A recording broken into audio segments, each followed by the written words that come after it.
आज की हमारी वीडियो का टाइटल है 1971 India Pakistan war Bangladesh the Indo Pakistan war how Bangladesh became a free nation. तो गाइस वीडियो स्टार्ट करते हैं उससे पहले अगर आपने हमारे चैनल को सब्सक्राइब नहीं किया है तो नीचे सब्सक्राइब के बटन और बेल आइकन को प्रेस कर दीजिए जिससे कि अगर हम कोई भी न्यू वीडियो अपलोड करें तो उसका नोटिफिकेशन आपको मिल जाए।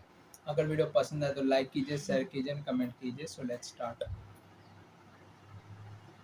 जय हिंद। सबसे पहले एक वार्निंग भैया, पाकिस्तान के लोग इस वीडियो को न देखें तो ही अच्छा है, क्योंकि इस वीडियो में हम बताएंगे कि कैसे हमारे भारत के वीर सिपाहियों ने दो सैनिकों ने मिलकर पाकिस्तान के 93,000 फौजियों को घुटने टेका दिया था और दुनिया का सबसे बड़ा हार हुआ था और भारत के दो सैनिक मारे गए थे लोंगेवाला में। हम इस वीडियो में बताएंगे कैसे पीएनएस गाजी को डुबा दिया गया। ये भी बताएंगे कि चाइना पाकिस्तान का इतना बड़ा दोस्त बनता है लेकिन 1971 में क्यों नहीं बचा पाया, न चाइना बचा पाया और न ही अमेरिका बचा पाया। इस वीडियो में हम A to Z बातें करेंगे। अगर आप इस वीडियो को कंप्लीट देख लेते हैं तो कोई भी पाकिस्तानी की हैसियत नहीं होगी कि आपसे आंखें मिला सके, इसलिए इस वीडियो को देखते रहिएगा।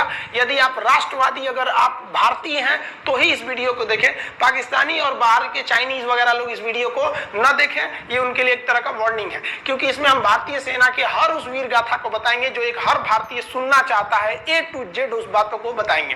पाकिस्तानी इस वीडियो को क्यों ना देखें तो भैया आप देख लीजिए यहाँ क्यों ना देखें, क्योंकि हम आज चर्चा करने वाले हैं इसकी, और इसका नक्शा किससे मैच करता है आप देख रहे हैं। If you don't believe then go on Google. भाई किससे मैच करता है तो आप तो समझ में आ गया, भाई बुरा नहीं मानिएगा आप लोग। ध्यान से समझिए, जब भारत पाकिस्तान का विभाजन हुआ तो उसी समय पाकिस्तान दो भाग में था। एक इधर वाला जो एरिया है इसे हम लोग कहते थे पश्चिमी पाकिस्तान, जो मेन पाकिस्तान का एरिया है, और ये जो आज आप बांग्लादेश देख रहे हैं ये बांग्लादेश नहीं था, बल्कि ये उस वक्त पूर्वी पाकिस्तान था। पूर्वी पाकिस्तान के लोग बंगाली भाषा को बोलते थे। पाकिस्तान के लोग इन लोगों को बड़ा भद्दे मजाक करके बोलते थे, कहते तुम लोग गधे हो, कुछ नहीं जानते हो, किसी काम लायक नहीं हो, यूजलेस हो लोग, तुम लोग छोटे हो, काले हो, मतलब उल्टा सीधा मजाक कर रहे थे। पश्चिमी पाकिस्तान के लोग इधर के लोगों को पसंद नहीं करते थे। हो गया नहले पे दाला 1970 में। 1970 में इस पूर्वी पाकिस्तान के शेख मुजीबुर रहमान चुनाव जीत गए और वो यहाँ के प्रधानमंत्री के पद के चुनाव जीत गए। अब यहाँ की आर्मी ने क्या किया, उनको शपथ ही नहीं दिला रहे थे, इसलिए 70 के चुनाव जीतने के बाद शेख मुजीबुर रहमान जब देखे कि ऐसा है तो उन्होंने अपना भाषण दिया 7 मार्च को और कहा कि अब हम इस पूर्वी पाकिस्तान को एक अलग देश बनाएंगे जिसका नाम रहेगा बांग्लादेश। इस भाषण के वजह से आर्मी ने, पाकिस्तान की आर्मी ने 25 मार्च 1971 को गिरफ्तार करके अब पश्चिमी पाकिस्तान में अरेस्ट करके बंदी बनाकर रख दिया और यहाँ पर जुल्म करना चालू कर दिया। कहां पर भाई, तो पूर्वी बंगाल में, पूर्वी पाकिस्तान में, पूर्वी बंगाल में नहीं, पूर्वी पाकिस्तान में इन्होंने जुल्म करना चालू कर दिया। शेख मुजीबुर रहमान के गिरफ्तारी के विरोध में यहाँ मुक्ति वाहिनी नाम कर एक विद्रोही गुट तैयार हो गया था, लेकिन पाकिस्तान के, पश्चिमी पाकिस्तान के लोगों ने इस पूर्वी पाकिस्तान पे इतना भयानक जुल्म किया कि इस पूर्वी पाकिस्तान में इस पश्चिमी पाकिस्तान के लोगों ने यहाँ पर 30 लाख लोगों को कटवा दिया। 30 लाख लोगों को कटवा दिया। 4 लाख महिलाओं का बलात्कार कर दिया। अपने देश के 4 लाख औरतों का रेप किया। यहाँ पे इतना भयानक वो दृश्य है कि अगर हम उसको YouTube पे दिखा देंगे ना तो YouTube हमारे ऊपर क्लेम करेगा, भैया आप ये सब इतने भयानक दृश्य नहीं दिखा सकते। आप अंदाजा लगाइए इनकी क्रूरता का। ये अपने देश पर इतना भयानक जुल्म कर रहे हैं, इतना भयानक जुल्म किया इन लोगों ने कि शेख मुजीबुर रहमान की गिरफ्तारी के बाद इस जुल्म का नतीजा ये हुआ कि अप्रैल 1971 तक भारत में यहाँ से लोग भाग के आ गए कि भैया हम जिंदा रहेंगे तब तो, और यहाँ 10 लाख लोग भारत में आ गए शरण लेने कि भैया हमको बचाइए। तो इंदिरा गांधी जानती थी कि जब तक यहाँ शांति नहीं होगा तब तक ये लोग वापस नहीं जा सकते थे, और शांति का एक ही था कि यहाँ पे घुस के इनको मारा जाए ताकि ये पश्चिमी पाकिस्तान वाले लोग यहाँ पर सुधर सके। तो इंदिरा गांधी ने इसके लिए बात की जनरल फील्ड मार्शल मानेकशॉ से। उन्होंने सेना प्रमुख मानेकशॉ से कहा, सैम मानेकशॉ से, कि आप अभी युद्ध कीजिए, हम आदेश देते हैं आप अभी युद्ध कीजिए बांग्लादेश पे, हम अपने पड़ोसियों को इस तरह मरते नहीं छोड़ेंगे, आप इस पे हमला कीजिए। उस समय ये पूर्वी पाकिस्तान था। मानेकशॉ ने कहा कि ना, हम हमला नहीं करेंगे। कही अरे क्यों? कहा कि आप महीना देख रही हैं, अप्रैल का महीना है। अप्रैल के महीने का मतलब बरसात का दिन सर पे है और बरसात के समय पूरब का हाल क्या होता है, एकदम भयानक बाढ़ आ जाती है। और उन्होंने एग्जाम्पल भी दिया कि सिकंदर की फौज भी हाथी लेके आई थी और कीचड़ में फंस गई थी कि अगर यहाँ हम लड़ जाते हैं तो यहाँ बरसात रहेगा, हम यहाँ उलझ जाएंगे, ये एरिया सूखा रहेगा, चाइना का ऊपर से एरिया सूखा रहेगा, ये हमला कर देंगे, हमको 3 ओर से लड़ाई लड़ना पड़ेगा। मानेकशॉ ने इंदिरा गांधी से कहा कि आप 2-3 काम कर लीजिए। कब तक के लिए कि नवंबर तक हम लोग युद्ध नहीं करेंगे, लेकिन अप्रैल से नवंबर के बीच में हम अपने सैनिकों को इस एरिया में लड़ने के लिए ट्रेनिंग दे सकते हैं, थन मुक्ति वाहिनी उसको हम ट्रेनिंग दे सकते हैं। और इसी में 1971 में हमारी जो थी भारत और रूस की एक समझौता पर हस्ताक्षर हो गया। अब हम लोगों ने पाकिस्तान को एक बारूद के ढेर पर बैठा दिया था। इंतजार था तो इस बात का कि उस बारूद में एक चिंगारी की और तब पाकिस्तान तबाह हो जाता। इत्तेफाक देखिए, उस बारूद के ढेर पर खुद चिंगारी जलाई पाकिस्तान ने। कैसे? तो समझिए कैसे। हम लोग का था कि इधर हम लोग ऑफेंसिव हो जाएंगे, मतलब इधर भयानक हमलावर हो जाएंगे, और इधर हम लोग डिफेंसिव रहेंगे, मतलब इधर कम हमला करेंगे, ताकि हम लोग का मेन मकसद पाकिस्तान से युद्ध नहीं था। हमारा मेन मकसद था हमारे अपने बांग्लादेशी भाइयों पर जो जुल्म हो रहा था, जो उनकी बहनों को रेप हो रहा था, इतना भयानक किया था वहां पर पाकिस्तानियों ने कि बाप के सामने बेटी का रेप करते थे और उसके बाद बाप को मार के कहते थे तू भी रेप कर। इतना मतलब मानवता पूरी खत्म कर दिया गया वहां पर। तो भारत ने कहा कि इधर हम डिफेंसिव रहेंगे। पाकिस्तान को यह खबर लग गई कि भारत ना इधर कमजोर है। अरे भैया, इधर हम कमजोर थोड़ी हैं, इधर कम सैनिक रखे हैं और इधर हम भयानक रखे हैं, तो इसका मतलब ये थोड़ी है कि हम कमजोर हो जाएंगे। भैया कहा जाता है ना कि सोनार के घर का कचड़ा भी बनिया के बादाम से महंगा बिकता है। देखिए, हम लोग ठंडी का इंतजार ही कर रहे थे कि पाकिस्तान ने गलती कर दिया। उसने 3 दिसंबर को अचानक हमला कर दिया श्रीनगर पे, पठानकोट पर, चंडीगढ़ पर, यहाँ पर आगरा हवाई अड्डे पे तबातोड़ हमला कर दिया। एयरफोर्स का इतना भयानक हमला पाकिस्तान का भारत पर हुआ कि भारत देखते रह गया। धड़ पाकिस्तान की जहाजें एंट्री मार गई सब भारत में, उसकी एयरफोर्स एंट्री कर दी। इतना भयानक हमला था, इतना भयानक कि भारत का एक भी सैनिक नहीं मरा। समझ रहे ना कितना भयानक हमला था। अरे भाई, आप यहाँ पर घुस जाएंगे हमारे देश में तो क्या हो जाएगा भैया, मूस मोटइयन लोढ़ा हुईन, हाथी घोड़ा थोड़े हुईन। भारत तो इसी का इंतजार कर रहा था। देहात में कहावत कहा जाता है कि रोए के रानी तले अखिए खुदा गई। भैया हम प्लाने कर रहे थे कि हमला करने के लिए कि आप हमारे पे हमला करिए दीजिए। अब विश्व का भी दबाव नहीं आएगा हमारे ऊपर कि भैया हमला तो आपने किया है, अब हम लोग छोड़ेंगे नहीं। भारत एकदम दृढ़ निश्चय कर लिया। इसी बीच पाकिस्तान को एक खतरनाक खबर लग गई। क्या थी खबर भाई? तो देखिए, पाकिस्तान को खबर लगी कि भारत की ज्यादातर फौज इस पूर्वी पाकिस्तान की ओर डिप्लॉयड है और यहाँ राजस्थान के जैसलमेर जिला में एक जगह है लोंगेवाला। उस लोंगेवाला में केवल और केवल 120 फौजी हैं। और अगर पाकिस्तान ने सोचा कि 120 फौजियों को हम रातों रात मार देते हैं तो उस समय एयरफोर्स रात में लड़ाई नहीं कर सकती थी, इसलिए इन्होंने लोंगेवाला में एंट्री मार दी। पूरी भयानक टैंक लेकर, फौज लेकर, इन्फेंट्री लेकर, और उसको वो लोग लोंगेवाला में घुसने के लिए चल दिए। और लोंगेवाला में भारत के पास केवल 120 सिपाही थे, केवल 120, और उन पर वो हजारों की संख्या में टूट पड़े। लेकिन घबराना नहीं चाहिए, क्योंकि चींटियां तादाद में कितनी भी क्यों ना हो जाए, गन्ना घसीट के नहीं ले जा सकती हैं। लोंगेवाला में जो ड्यूटी थी उस समय कुलदीप सिंह चांदपुरी जी का। कुलदीप सिंह चांदपुरी सरदार हैं, आप देखे होंगे बॉर्डर मूवी में इनका रोल सनी देओल ने किया है। अब ये कुलदीप सिंह, ये भैया पंजाबी सिख, अब ये लोग 1.25 लाख से नीचे कुछ सोचते ही नहीं है। चिड़िया नू में बाज लड़ावा, गिदड़ नू में शेर बनावा, और 1.25 लाख नू एक लड़ावा, तब गोविंद सिंह नाम रखावा। खबर आया कि आपसे जो लड़ने आ रहे हैं ना पाकिस्तान की ओर से, वो ब्रिगेडियर तारिक मीर आ रहा है। उसके पास टैंक है, 2800 फौज है, बहुत ही तेज रफ्तार से आ रहा है। आपके पास केवल 120 जवान है कुलदीप सिंह। आप पीछे हट जाइए, आप पीछे हट जाइए, क्योंकि आपको हम ना, आप बहादुर हैं इसमें नो डाउट, लेकिन आप कैसे लड़िएगा उतनी भयानक फौज के पास से। यहाँ उन्होंने कहा खालसा सिख नहीं हट सकते, हम दिखा देंगे कि हम 120 भी उन पर क्या पड़ेंगे, भारी पड़ेंगे। इनके पास ना ही टैंक को उड़ाने के लिए कोई संसाधन थे, टैंक को मारने के लिए एक जीप पर लगा हुआ छोटा सा तोप था, और इनके पास 3 ठो माइंस लगे थे। माइंस समझते हैं आप लोग? टैंक जो होता है ना, बम, उसको उड़ाने के लिए माइंस लगाए जाते हैं। तो देखिए ध्यान से, ये है माइंस, ये माइंस होते हैं। इस पर अगर टैंक चढ़ता है ना तो टैंक ब्लास्ट कर जाता है। तब इन्होंने दिमाग लगाया, इन्होंने क्या किया, जो खाली रेगिस्तान था ना उसमें ना आगे की ओर 3 ठो ओरिजिनल माइंस को लगा दिया, और जो खाना खाने वाला टिफिन होता है ना 4 खंडे वाला, इसे उस टिफिन को इन लोगों ने रातों रात ना बिछा दिया।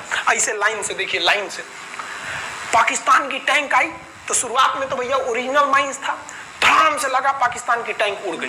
पाकिस्तान का एक टैंक उड़ा, फिर दूसरा उड़ा, तीसरा उड़ा, पाकिस्तानी एकदम डर गए सब। ब्रिगेडियर तारिक मीर कहें कि भैया यहाँ तो माइंस लगा के रखा है इन लोगों ने, एक काम करो इंजीनियरों को बुलाओ, पूरा माइंस निकालो।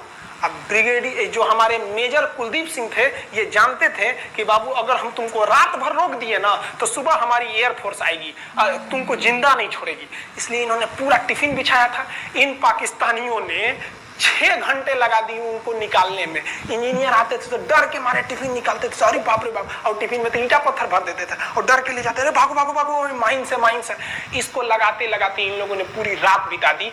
3 बज गया, 3 बजे इनको पूरा सन्नाटा दिखा कि भैया ये तो टिफिन है, ये रेगिस्तान में ये तो टिफिन है।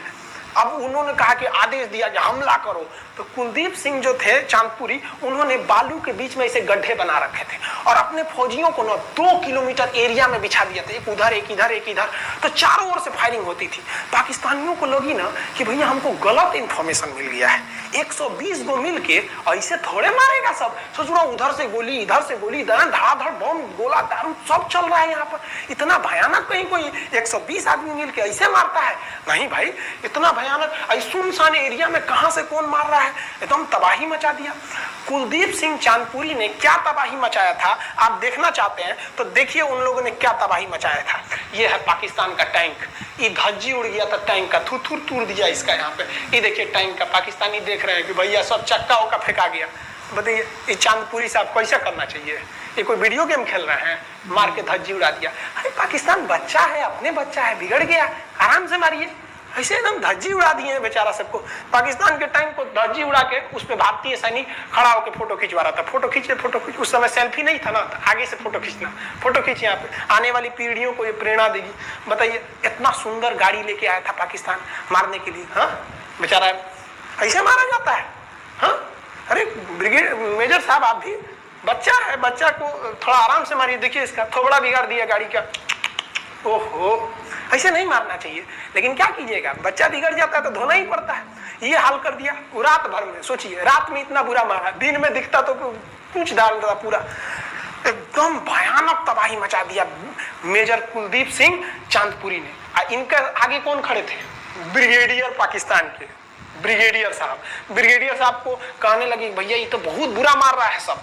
तब तक हो गया सुबह, और सुबह के वक्त हमारे जो हंटर जहाज थे, उस समय जो जहाजें थी वो हंटर जहाज थी। ये हंटर जहाजें रात में नहीं उड़ सकती थी लेकिन दिन में उड़ सकती थी। रात भर तक कुलदीप सिंह चांदपुरी ने ऐसा कूचा पाकिस्तानियों को, इतना कूच दिया कि भोर हुआ तो बाकी का कसर पूरा कर दिया हमारे हंटर विमानों ने। ये हंटर विमान जब आए सब तो इतना भयानक तबाही मचाए सब पाकिस्तान के जहाजों का कि आप हुलिया देखेंगे ना, पाकिस्तान के टैंक का ऐसे पड़ गया, ये सब टैंक पूरा तबाह हो गया, सब पूरी तरह ध्वस्त हो गया इतनी भयानक युद्ध में।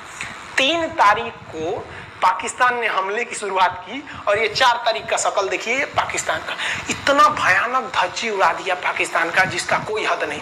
पाकिस्तानियों को दुम दबा के भागना पड़ा। ब्रिगेडियर साहब भागे, कहें कि भाग भैया न तो ये सब जान ले लेगा सब। हम लोगों ने पाकिस्तान के टैंकों को अपने यहाँ रख लिया है म्यूजियम में। आज भी जाके देखिएगा ना तो इन टैंकों को डर के मारे पाकिस्तानी छोड़ के भाग गए कि भागो भाई यहाँ पर। ये 120 जवानों का जलवा था और पाकिस्तानी कहते हैं कि हिंदुस्तान के लोग क्या लड़ेंगे।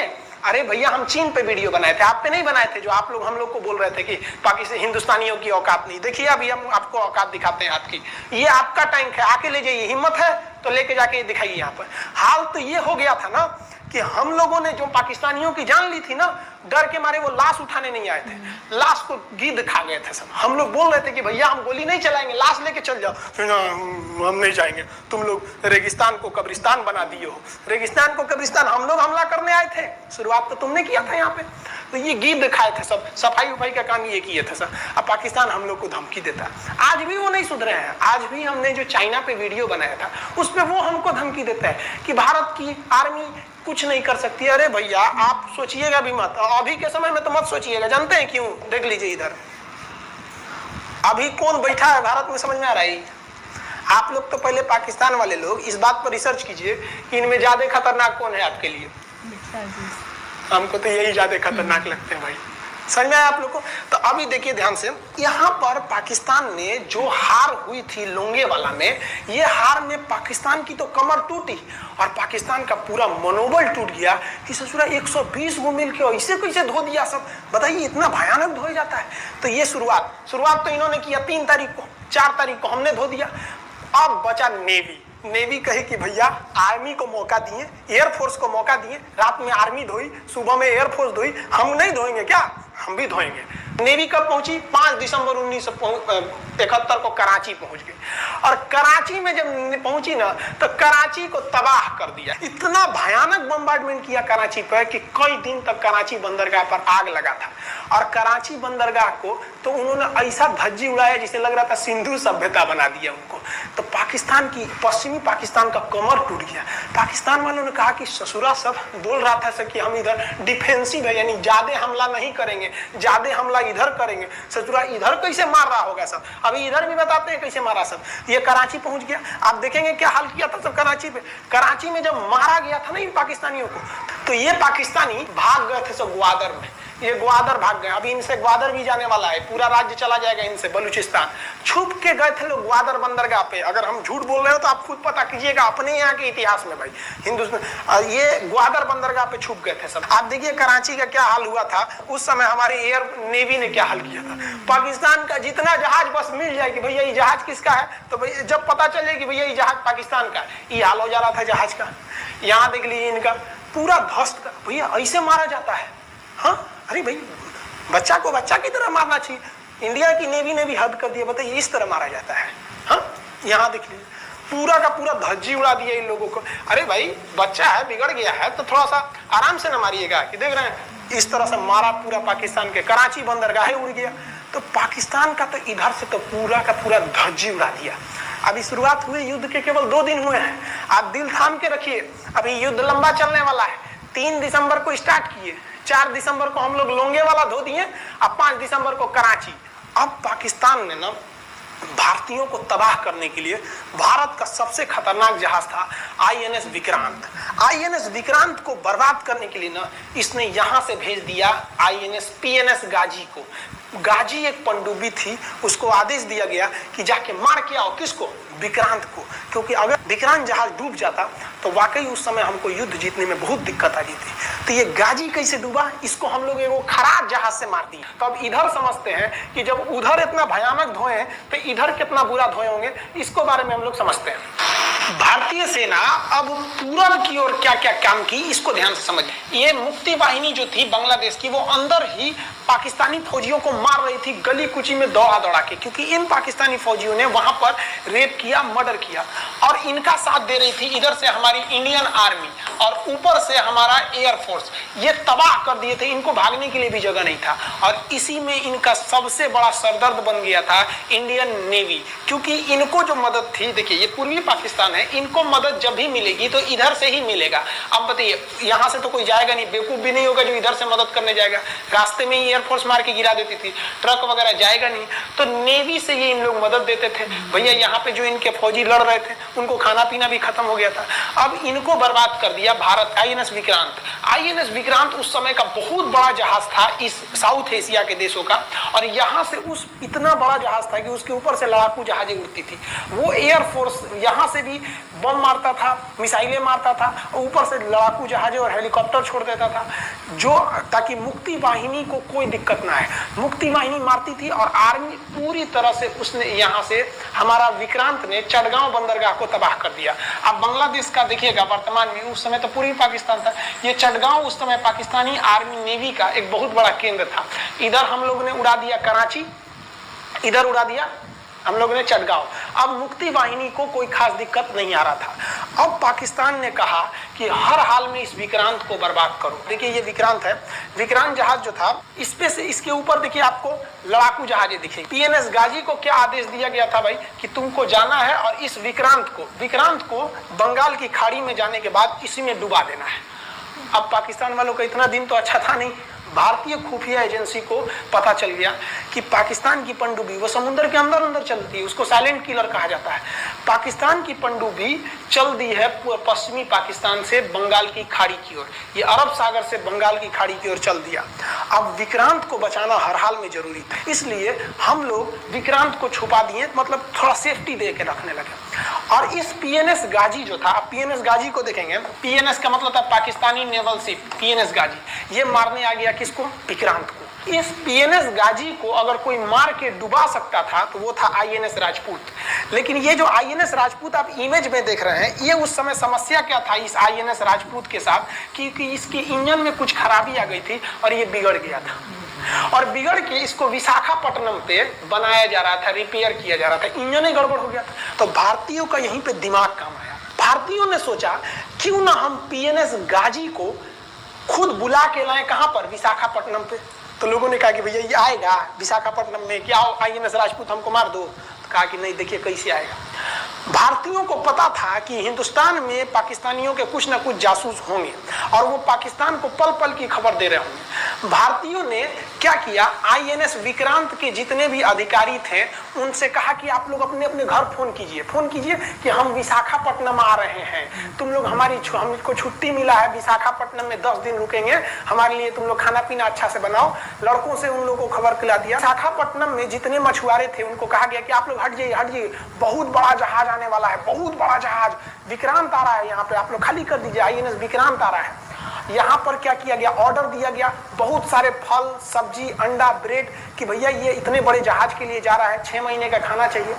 ये खबर आग की तरह फैल गई पाकिस्तानियों को।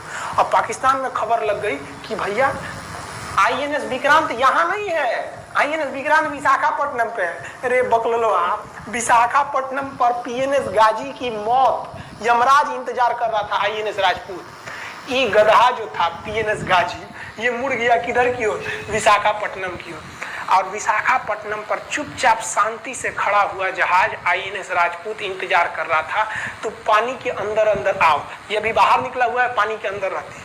और आईएनएस राजपूत देखा कि ये आ रहे हैं, वो आईएनएस राजपूत को मारता कि इससे पहले ही आईएनएस राजपूत मार के तबाह कर दिया पीएनएस गाजी को। पीएनएस गाजी पर को डूबने के बाद पाकिस्तान को बहुत बड़ा सदमा लग गया। पाकिस्तान को यह एहसास हो गया कि अब हम कभी नहीं जीत सकते हैं, क्योंकि ये पीएनएस गाजी अमेरिका से खरीदा हुआ एक बहुत ही शक्तिशाली पनडुब्बी थी जिसे कोई डुबा नहीं सकता था। और हम लोगों ने उसको इस जहाज से डुबाया जो जहाज खराब हो चुका था, जिसका इंजन खराब था। भारतीय सेना का मोराल पूरे 7वें आसमान पर था और पाकिस्तानी दिन पर दिन बर्बाद हो रहे थे। अब पाकिस्तानियों को लगा अब क्या करेंगे, तो पाकिस्तानियों ने अमेरिका में फोन किया, भैया आप कुछ कीजिए। तो अमेरिका ने ना यूएनओ में मुद्दा उठा दिया, यूनाइटेड नेशन ऑर्गेनाइजेशन, इसकी जो सिक्योरिटी काउंसिल है, सुरक्षा परिषद, इसमें कह दिया पूर्वी पाकिस्तान पर जुल्म कर रहा है, मार रहा है। तो रसिया उस समय हमारा साथ दिया, कहा कि तू देर जानता है जुल्म कर रहा है, भारत जो कर रहा है सही कर रहा है, हम इस प्रस्ताव के खिलाफ में वीटो करते हैं। वीटो अगर कोई देश, 5 देश को वीटो है, इस पर अलग चर्चा करेंगे, अगर किसी ने वीटो कर दिया तो वो प्रस्ताव रद्द हो जाता है। तो पाकिस्तान की एक और उम्मीद यहाँ पर अपना दम तोड़ दी। अब पाकिस्तान कहा अमेरिका से कि भैया आप ही हमको बचा लीजिए। तो अमेरिका ना पाकिस्तान की ओर से भारत पर हमला करने के लिए अपना सबसे खतरनाक जहाज भेज दिया, 7वां बेड़ा। देखेंगे 7वां बेड़ा को, अगर तो इतना भयानक था 7वां बेड़ा। ये अमेरिका का साथ अकेले चलता ही नहीं था, इतनी पूरी फौज के साथ, नेवी के साथ चलता था। ये किस लिए आया था? विक्रांत को डुबाने के लिए। और इसका साइज विक्रांत से डबल था, इसके आगे विक्रांत नहीं टिक पाता। अब इंदिरा गांधी भी टेंशन में रह गई। ले तब उस समय इंदिरा गांधी को याद आया कि भैया हमारा एक और तो हम समझौता करके आए हैं, अगर अमेरिका पाकिस्तान का साथ दे सकता है तो रूस से हम भी तो समझौता करके आए हैं। तो भारत ने रूस को कहा कि भैया अमेरिका इतना भयानक 7वां बेड़ा भेज दिया, आप हमारी मदद कीजिए। तो रूस ने कहा टेंशन क्या लेते हो, देखो हम बोलते हैं। रूस ने परमाणु पनडुब्बी भेज दी और रूस ने अपना 40वां बेड़ा भेज दिया। आप देखेंगे ये रूस का 40वां बेड़ा है।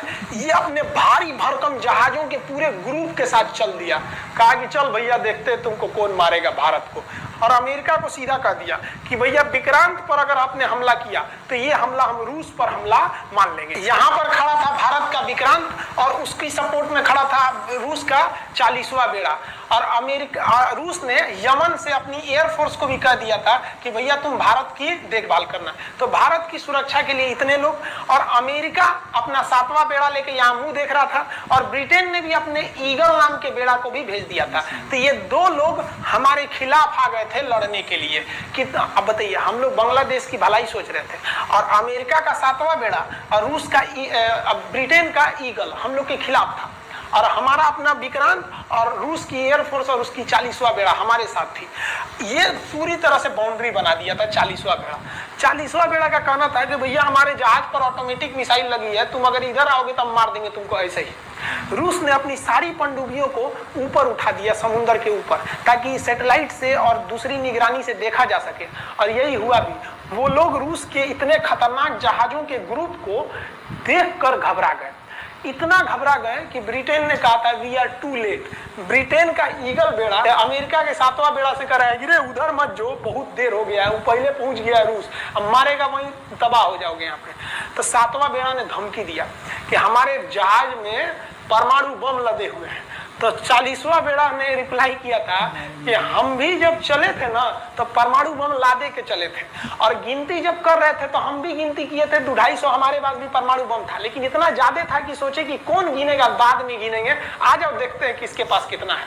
तो रूस ने हमसे सच्ची दोस्ती निभाई थी, और इधर शेख मुजीबुर रहमान की जो मुक्ति वाहिनी थी वो अपना काम कर रही थी। अब भारत आर पार की लड़ाई में था। पाकिस्तान हर मोर्चे पर हारते जा रहा था। भारत सरकार ने पाकिस्तान पर मनोवैज्ञानिक दबाव बनाने के लिए निर्मलजीत सिंह अरोड़ा ने एक प्लान बनाया। उन्होंने एयरफोर्स को पूर्वी पाकिस्तान यानी जो अभी बांग्लादेश है तो ढाका के ऊपर एयर ड्रॉप करा दिया, हवाई जहाज से सैनिकों को उतार दिया, और उन सैनिकों के भेष में उसमें सैनिक कम थे और उसमें केवल पुतलों को नीचे उतारा गया था। ये केवल इंडियन आर्मी जान रही थी कि पुतला नीचे उतरा है सर, लेकिन मीडिया ने तो इसको खबर को आग की तरह फैला दिया। और इसमें हम धन्यवाद देना चाहेंगे हाथ जोड़कर बीबीसी न्यूज का। और बीबीसी ने ये छाप दिया कि इंडियन एयरफोर्स ने ढाका पर 5000 एयर ड्रॉप करा दिया फौजियों को। अब ये गली गली खोज खोज के पाकिस्तानी फौजियों को मारेंगे कि तुम क्यों मार रहे हो हमारे बांग्लादेशी भाइयों को। और बांग्लादेश की मुक्ति वाहिनी वैसे ही उनके पीछे पड़ी हुई थी पाकिस्तानियों के। अब पाकिस्तानियों का पूरा मनोबल टूट गया, पाकिस्तानी गली गली छुप गए सब। सोचिए ये पुतला से डर जा रहे थे सब, रियलिटी में ये फौजी नहीं थे, पुतला गिराया गया था एयर ड्रॉप करके। अब वो लोग डर के मारे भाग गए यहाँ पर। अब एयरफोर्स ने देखा कि उसके ये छोटे से वैज्ञानिक दबाव का इतना खतरनाक असर पड़ा है। एयरफोर्स ने कहा कि अब एक काम करते हैं, अब आर पार को अब ठोक डालते हैं पाकिस्तान को, अब जो होगा सो देखा जाएगा। एयरफोर्स ने बांग्लादेश के जो गवर्नर थे उनके घर पे हमला कर दिया। अब वो घर में नहीं थे, वो तो बच गए।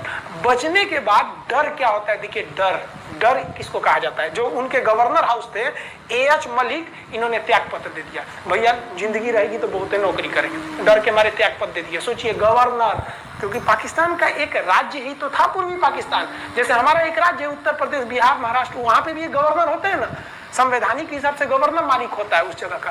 त्याग पत्र दे दिए। सोचिए ये डर था उनके अंदर। निर्मलजीत सिंह अरोड़ा जो लेफ्टिनेंट जनरल थे, जनरल तो हमारे मानिक साहब थे, लेफ्टिनेंट जनरल थे जिन्हें बांग्लादेश जीतने की जिम्मेदारी दी गई थी, मतलब उसे सुरक्षा करने की जिम्मेदारी दी गई थी। वो पाकिस्तान के लेफ्टिनेंट जनरल नियाजी से बात किए और उन्हें कहे कि हम आपको आधा घंटा का टाइम देते हैं और आप इस आधा घंटा में विचार कीजिए आप सरेंडर करते हैं कि नहीं। अगर आप सरेंडर कर देंगे तो हम आपको गारंटी देते हैं कि आपके सैनिकों को जिंदा रखा जाएगा, और अगर आप हमारी बात को नहीं मानेंगे, देखिए गवर्नर साहब के घर है, कोई ठीक नहीं है, आपके घर पे भी यही हो जाएगा। क्योंकि अगर आप हमारे सामने सरेंडर नहीं करिएगा तो याद रखिए हम अपने हमले को 10 गुना और तेज कर देंगे। और हाथ तो आप चारों ओर से गए हैं। भारत चाहता था कि जल्दी से जल्दी इस युद्ध को खत्म किया जाए, क्योंकि अब ये अंतर्राष्ट्रीय मैटर हो चुका था। अब अमेरिका अपना नाक पे ले लिया था कि भैया हमारा जहाज मार के गिरा दिया। PNS गाजी उसी की पनडुब्बी थी, वो तो पाकिस्तान को दिया। 7वां बेड़ा को नहीं घुसने दिया, तो अमेरिका की किरकिरी हो रही थी। ब्रिटेन के ईगल को घुसने नहीं दिया, उसकी किरकिरी हो रही थी। और भारत को उस समय लोग कहते कि ये गरीब देश है, अभी अभी आजाद हुआ है। 1971 में हमारी यही हाल थी। और सारे लोग कह रहे थे, उसको गरीब समझ रहे थे, रुआ के रख दिया अमेरिका को, हर जगह धो दिया पाकिस्तान को। अब बेचारे नियाजी क्या कर सके। नियाजी को आधे घंटे का टाइम दिया गया। 16 दिसंबर 1971, याद रखिएगा दिन, 16 दिसंबर 1971। ये हमारे इतिहास का 13 दिन के युद्ध में हमने पाकिस्तान को धूल चटा दिया था, क्योंकि 3 दिसंबर को पाकिस्तान ने युद्ध स्टार्ट किया था और 16 दिसंबर को हम लोगों ने जनरल नियाजी से आत्मसमर्पण करवा लिया। और आत्मसमर्पण आप देखना चाहेंगे जनरल नियाजी का। जनरल नियाजी इन्होंने हमारे लेफ्टिनेंट जनरल निर्मलजीत सिंह अरोड़ा के सामने आत्मसमर्पण साइन किया। और साइन करने के बाद बांग्लादेश के ढाका रेस कोर्स में इन्होंने साइन किया और इनकी आंखों में आंसू था। एक देश के सेनापति के लिए इससे शर्म की बात क्या है, जो गिनीज बुक में नाम रिकॉर्ड करा दिया। गिनीज बुक में कैसे? देखिए, पाकिस्तान के लोग हम चाइना के वीडियो बनाए थे, उस पर कमेंट कर रहे थे कि इंडियन आर्मी कुछ नहीं कर सकती। देखो, बांग्लादेश तुम्हारी बहादुरी का जीता जागता उदाहरण है।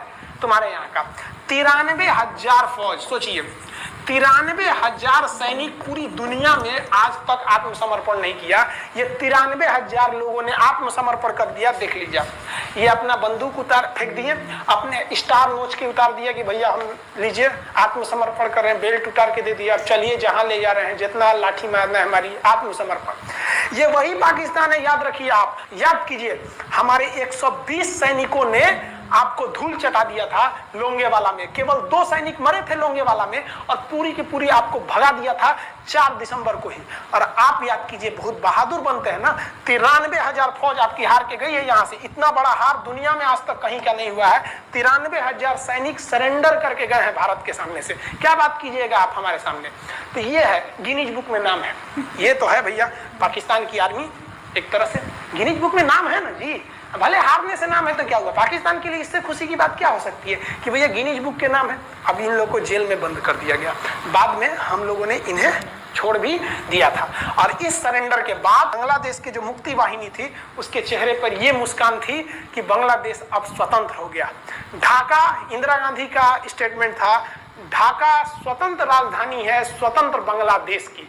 ये खुशी थी बांग्लादेशियों के चेहरे पर, जिनकी बहनों की इज्जत आबरू लूट ली गई थी उन्हीं देश के फौजियों के द्वारा। जिनके ये जो नियाजी थे, जब इन्हें लेफ्टिनेंट गवर्नर बना के भेजा गया था बांग्लादेश में, तो ये नहीं पूछे थे कि बांग्लादेश का स्थिति क्या है। ये पूछे थे कि जिन लड़कियों का रेप हुआ है वो कहाँ है, सब दिखाओ तो, मतलब ये भी जाके करेंगे। ये हाल था। ये इनके चेहरे पर मुस्कुराहट थी। बाद फिर मुजीबुर रहमान को पाकिस्तान से स्वतंत्र कराया गया। भारत ने जो अपना वादा किया था कि शेख मुजीबुर रहमान को स्वतंत्र करेंगे, बांग्लादेश को स्वतंत्रता दिलाएंगे, उनके अधिकारों के लिए लड़ेंगे, भारत ने अपने वादा को पूरा किया। आज शेख मुजीबुर रहमान की बेटी शेख हसीना बांग्लादेश की कमान संभाले हुई है। शेख हसीना, जब हमको याद है जब वो भारत आई थी तो एयरपोर्ट पे, तो मोदी जी एयरपोर्ट पर रिसीव करने गए थे, जबकि ऐसा नहीं होता है। शायद ही बांग्लादेश की प्रधानमंत्री को पूरी दुनिया में कोई बड़े देश का राष्ट्रपति रिसीव करने जाए, प्रधानमंत्री रिसीव करने जाए। तो भारत अपने पड़ोसियों का इतना ख्याल रखता है, चाहे वो नेपाल हो, भूटान हो, सबके साथ। अभी हाल फिलहाल में नेपाल के लोग थोड़ा गुस्सा हैं लिम्पियाधुरा काला पानी को लेके, लेकिन ऐसा नहीं है कि हमारा नेपाल के साथ कोई खराब रिश्ता है। हमारा नेपाल के साथ रोटी और बेटी का रिश्ता है। बांग्लादेशियों के साथ हमारा बहुत ही अच्छा संबंध रहा है। आज हमारे बांग्लादेश के साथ बहुत ही मधुर संबंध है। और बांग्लादेश को जो पाकिस्तान के लोग कहते थे ये किसी काम लायक नहीं है, ये वाले भाई लोग पाकिस्तान से आगे निकल गए। आज इनका मलमल का कपड़ा, जूट और पाम ऑयल पूरी दुनिया में फेमस है। जहाजों की मरम्मत में, तो जहाज के रिपेयरिंग में बहुत आगे निकले हैं बांग्लादेश के लोग। आई होप आप समझ गए होंगे। इस युद्ध के बाद अगर भारत चाहता तो भारत पाकिस्तान के पश्चिमी भाग को भी कब्जा कर लेता, क्योंकि यहाँ तो हम लोग हराए ही थे। उनके 93,000 फौज तो हम लोग जिंदा पकड़ लिए थे। हम उन्हीं को कह देते बंदूक लगा के कि कश्मीर खाली करो, हमारा यहाँ से वापस जाओ। लेकिन बावजूद हमने इंसानियत दिखाई थी पाकिस्तान के ऊपर। इसका बदला ये पाकिस्तान ने हमें क्या दिया पता है? 26/11 हम संसद भवन पर अटैक, तो कभी अमृतसर में अटैक, कभी मुंबई में बम ब्लास्ट, कभी 26/11 का हमला, ये सब हुआ। हम चाहते तो उस वक्त भी जीत सकते थे।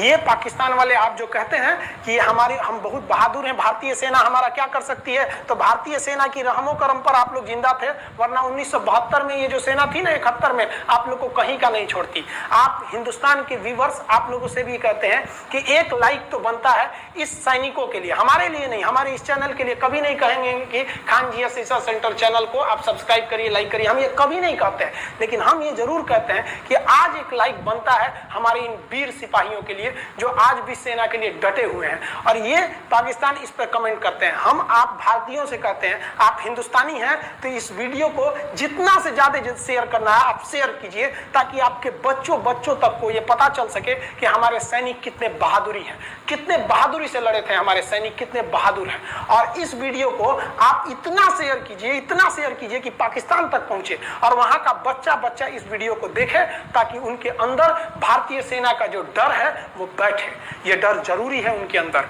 ये डर उनकी हड्डियों तक जाना चाहिए। और हाँ, कोई भी देश क्यों, हर देश को अपने सैनिकों के लिए सम्मान करना चाहिए। हम ये कोई मनगढ़ंत कहानी नहीं बताएं, हम अपने सैनिकों की वीर गाथा बताएं जो A to Z अक्षरशः सही चीजें हैं। समझ में आया? आप इस वीडियो को देख रहे हैं तो मेरे साथ बोलिए आप लोग, भारत माता की जय। पाकिस्तान के युद्ध का जो हम सीरीज बना रहे हैं, आज 71 का युद्ध बढ़ा है, हम आपको कल 1948 का युद्ध बता देंगे, 65 की लड़ाई में वीर अब्दुल हमीद ने जो बहादुरी दिखाई, फिर आपको 84 का सियाचिन, 99 का करगिल, अब 62 की चाइना युद्ध के बारे में भी बता देंगे। याद रखिएगा, चाइनीज और पाकिस्तानी इस वीडियो को डिसलाइक जरूर करेंगे, आप उन पर भारी पड़िएगा। ये वीडियो आप संभाल के रखिएगा, अपनी पीढ़ियों को दिखाइएगा कि हमारी सेना कितनी बहादुर थी। एक सैल्यूट हम अपने वीर जवानों के लिए। जय हिंद। हम बहुत ही सौभाग्यशाली हैं जो ऊपर वाले ने हमें हिंदुस्तानी बनाया। I proud to be Indian. जय हिंद। गाइज यहाँ पे वीडियो ख़त्म हो गई, और जिन्होंने हमें वीडियो रिकमेंड की थी उनको थैंक यू सो मच। तो सबसे पहले इन्होंने वो सरदार जी की कहानी बताई थी, कुलदीप सिंह जी की, हाँ, उनकी कहानी बताई थी कि किस तरीके से, मतलब कि खैर, मतलब सरदार जो लोग होते हैं उनको बहुत बहादुर, बहुत ही स्ट्रॉन्ग माना जाता है, और रखते हैं हमेशा। हाँ, और ये चीज़ तो हमने वो केसरी मूवी में भी देख ली थी, जो इस बैटल से पहले लड़ी गई थी, तो वो अफगान के साथ हुई थी वो बैटल। तो ये एक बहुत अच्छी चीज़ थी कि वो हमारे 120 थे लौंगेवाला में, और उनकी इतनी ज़्यादा फौज थी, 2300 उनकी प्लस टैंक्स के साथ जो डिस्कस की गई, 23,000 जो भी था जो नंबर, भी था, हाँ। बट हमारे सिर्फ 120 सोल्जर्स थे। तो ये एक बहुत ही बहादुरी की बात है कि, और पाकिस्तान के लिए शर्मनाक बात भी है, जो लोग हमें कमेंट कर रहे थे आप ये वीडियो नहीं देखे तो अच्छा है। तो और सेकेंडली ये है कि वॉर में साइकोलॉजिकल वॉरफेयर का भी बहुत बड़ा असर होता है, जैसे कि इन्होंने 2 इंस्टेंसेस दिए इसमें। अभी रशिया यूक्रेन वॉर चल रहा है, उसमें भी साइकोलॉजिकल वॉर का है, क्योंकि रशिया, हमने सुना है कि नकली S-400 के वो बलून से खड़े करे ताकि यूक्रेन को लगे कि उधर S-400 है, which is separate topic. But psychological warfare होता है, जैसे कि इन्होंने पहले एग्जांपल दिया कि PNS गाजी को, मतलब जो विक्रांत के जो शिप्स के जो वो थे, उनको बोला गया था कि आप अपनी फैमिलीज को कॉल करके बोलिए कि हम इधर ले कितना बड़ा शिप आने वाला है, खाना पीना तैयार रखना। तो एक साइकोलॉजिकल वॉरफेयर होता है कि उन्होंने कई सैटेलाइट, उससे बहुत सारे ऑप्शंस होता है सुनने का, तो उन्होंने सुना होगा, तो फिर वो उधर गाजी उस तरफ मुड़ गए, विशाखापट्टनम की तरफ। तो ये एक बहुत थी, और PNS गाजी पे एक मूवी बनी है, बट आई थिंक जो खान सर ने बताया जो मूवी है वो थोड़ी कॉन्ट्रडिक्टरी है। एंड सेकेंडली एक साइकोलॉजिकल वॉरफेयर का ये था कि जब उधर अपने एयरफोर्स के वो पुतले से नीचे वो किए थे, एयर ड्रॉप जो किया था, वो एक साइकोलॉजिकल वॉरफेयर था। तो बेसिकली वॉर में साइकोलॉजिकल वॉरफेयर होता है, बहुत ही अहम, उसका बहुत एक की पॉइंट रोल होता है उसका। दो बताए थे ना, फर्स्टली जो टैंक्स की जगह पे जो माइंस लगाई थी, उसकी जगह एग्जैक्टली टिफिन वाले, वो सबसे पहला इंसिडेंट था, और नेक्स्ट हमारा वो वाला इंसिडेंट था, अरे वो उसके गवर्नर के ऊपर जो बमबारी कर दी थी, तब वो रिजाइन करा था, उससे और ज्यादा साइकोलॉजी हुआ था, प्रेशर होता है, बिल्ड होता है, प्रेशर जो ह्यूमन के अंदर टेंडेंसी होती है प्रेशर के अंदर रॉन्ग डिसीजन लेने की, उसका लाइक बहुत अच्छा फायदा उठाया गया था इसमें। और एक इसमें मुक्ति बाहिनी का नो डाउट बहुत ही की रोल था। ऑफ कोर्स वो अपनी कंट्री को इंडिपेंडेंट करा रहे थे पाकिस्तान से, so which is also a good point. And इसमें जो लोग बोलते हैं ना कि नहीं अमेरिका अच्छा है, रशिया अच्छा नहीं है, रशिया ने पैसों के लिए किया, या रशिया भी लाइक उसका भी कोई मतलब होगा तभी उसने इंडिया की मदद की थी। तो खान सर ने भी ये बोला है कि जब अमेरिका अपनी 7th फ्लीट लेके पहुंचा था, इवन यूके का HMS eagle, I think ship का नाम था उनका, हाँ, वो उनका एयरक्राफ्ट तो जब वो आ गए थे तो रशिया ने अपनी न्यूक्लियर सबमरीन भेजी थी। नहीं तो एक कंट्री दूसरी कंट्री के लिए ऐसा क्यों करेगी? कौन अपनी न्यूक्लियर, और उन्होंने जानबूझ के न्यूक्लियर सबमरीन ऐसे ऊपर पानी के ऊपर लेके आए थे, हाँ, उनको दिखे कि न्यूक्लियर सबमरीन है। तो ये एक बहुत ही अच्छी चीज थी एग्जैक्टली, बहुत अच्छी वीडियो थी। और जिस तरीके से ये बोल रहे थे ना कि मतलब हमारी फौजों ने उनका सरेंडर कर दिया था 93,000 सोल्जर का, जो कई पाकिस्तानी अभी भी नहीं मानते हैं। तो आप लोग गिनीज बुक में, अरे गिनीज बुक तो छोड़ो, आप लोग तो उसको भी नहीं मानोगे, मतलब जो नहीं मानना तो नहीं मानना। आप लोग इंटरनेट पे देख सकते हो, गूगल पे गूगल सर्च कर लो कि लार्जेस्ट सरेंडर अब तक का पूरे वर्ल्ड में किसका हुआ है। कितनी शर्मनाक बात है, पर खैर छोड़ो। तो हम लोग ऐसे बोल रहे थे ना कि हमने उनके सरेंडर कर दिया था, तो हमने उनसे अपना POK क्यों नहीं लिया। कुछ लोग बोलते हैं कि अगर इंडिया इतना ही पावरफुल है तो उन्होंने अभी तक POK क्यों नहीं लिया। वो तो 2024 में देखेंगे, उसको छोड़ो। बट ये था कि जब अभी हम लोग जब सरेंडर किया था, पाकिस्तानी सोल्जर्स हमारे पास थे, तो हमने उनको आसानी से नहीं छोड़ना चाहिए था। हम कितने भी ह्यूमैनिटी कर ले, जब सामने वाला हमारे लिए ह्यूमैनिटी नहीं करा तो हम क्यों करें? ये पॉइंट के साथ छोड़ दिया था। एक और इंटरेस्टिंग पॉइंट इसका ये भी है कि जो निर्मलजीत सिंह अरोरा करके जो इंडिया के जो लेफ्टिनेंट जो नियुक्त किए गए थे, लेफ्टिनेंट जनरल बांग्लादेश को इंडिपेंडेंट करने के लिए, हाँ। और उनका जो पाकिस्तान की तरफ से कोई नियाजी करके था, नियाजी समथिंग, उन दोनों का फैक्ट ये है कि एक्चुअल में वो दोनों एक साथ कोर्समेट थे। उन दोनों का रियलिटी ये है। और बोला जाता है कि निर्मलजीत सिंह अरोरा पंजाब के पाकिस्तान में कहीं पे रहते थे, पार्टीशन के वक्त वो इधर आ गए थे, उधर चले गए थे, दोनों फ्रेंड्स थे बोला जाता था, और एक कोर्समेट थे, तो एक साथ कोर्स किया है। मगर उनका फेथ देखो कि लाइक 20 साल बाद, 47 के बाद, लाइक 20 साल। और सेम मानेकशॉ जी का भी यही बोला जाता है कि वो भी जब फैमिली पाकिस्तान जा रही थी, वो भी जब बंटवारा हुआ तो वो इंडिया की तरफ आ गए, तो खुद बोल रहे थे अगर मैं इंडिया की तरफ नहीं आता तो आज हिस्ट्री कुछ और होती, बट लकीली वो इंडिया की तरफ आ गए थे। तो ये भी बहुत ही बड़ी बात होती है। 93,000 सोल्जर्स का surrender, like almost 1 lakh soldiers आपके पास थे, फिर भी आपने सरेंडर किया अपने दुश्मन कंट्री के सामने। अगर वो भी चाहते तो लाइक थोड़ा बहुत कोऑर्डिनेट करके, भले उनको लॉस होना शुरू हो जाता, जीतने का आसान नहीं था, और मैंने टाइम एक्सटेंड कर सकते थे। मैंने एक वीडियो देखी, वो पाकिस्तान के जिन्होंने सरेंडर किया तो बोल रहे थे ना, वो रो रहे थे। उनकी वीडियो अभी भी यूट्यूब पे मिलेगी, अगर आप देखोगे तो। वो बोल रहे थे कि वो ऐसे बोल रहे थे, हमने ना इसीलिए सरेंडर किया है बिकॉज हमें ना ह्यूमैनिटी देखनी थी, हमें ह्यूमन लाइफ्स को वो नहीं करना था। अरे जब, और बोलते हैं it was a game, it happens, game में कोई हारता है कोई जीता है, it was not a game. जमीन चली गई, गेम क्या, पूरी कंट्री तुम्हारा बंटवारा हो गया, तुम बोल रहे हो गेम है। अगर हमें वीडियो मिलेगी हम उसका जरूर लिंक नीचे डिस्क्रिप्शन बॉक्स में देंगे। तो ऑल टुगेदर बहुत अच्छा था। नहीं, भारत पहल करता नहीं है, बट जब ये लोग शुरुआत करेंगे तो भारत धो देता है फिर अच्छे से, सब जगह से, चाहे कहीं भी किसी भी साइड से हो। और बांग्लादेश के ऊपर जो अत्याचार इन्होंने किया, लेकिन फ्रीडम होने के बाद में काफ़ी इम्प्रूवमेंट आया बांग्लादेश में। और वो बताया सर ने कि पाम ऑयल और इनका जूट, टेक्सटाइल इनका मखमल का कपड़ा, ये काफ़ी मतलब फेमस है हर जगह पे। पर एक्सपोर्ट करता है वो जूट के जो बैग है आज के दिन, क्योंकि वो जो बेसिन बहती है तो इजी पड़ जाता है वो जूट वाला। ऑल टुगेदर बहुत ही अच्छी वीडियो थी। और जैसे कि खान सर ने भी बोला कि आप लोग वीडियो लाइक कर देना। ऑफ कोर्स पाकिस्तानी मतलब आई वुड से कि नहीं देखे तो अच्छा। और जिस किसी ने भी हमें रिकमेंड की थी, again thank you so much. और अगर आप लोग को भी चाहते हैं कि हम किसी वीडियो पे रिएक्ट करें तो आप नीचे हमें कमेंट सेक्शन में लिख सकते हैं। एंड इस वीडियो के लिए इतना ही, आपसे अगली वीडियो में मिलते हैं। जय हिंद। जब तक